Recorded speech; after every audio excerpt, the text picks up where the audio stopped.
Assalamu alaikum jama'a. Sunana Ibrahim Usman, jarumi a masana'antar Kano. To ina al'umma masu bibiyan mu a koda yaushe. Ga wata dama ta samu. Ga wani sabo ƙayataccen fim da muke gabatar muku da shi mai suna Matar Manya. Fim ɗin Matar Manya shiri ne wanda aka shirya shi tare da nazarin manazarta na duniyar Kano.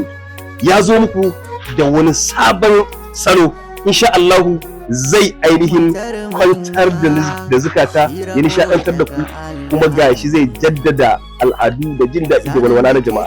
Kar ku manta, ku biyo mu a YouTube channel ɗinmu mai suna Ramka Film TV.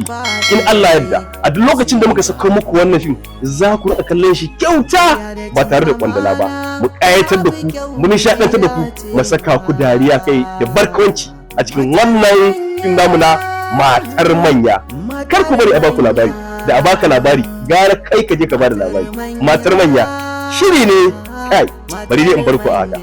Ku biyo mu a YouTube channel ɗin namu don ganin wannan shiri a koda yaushe.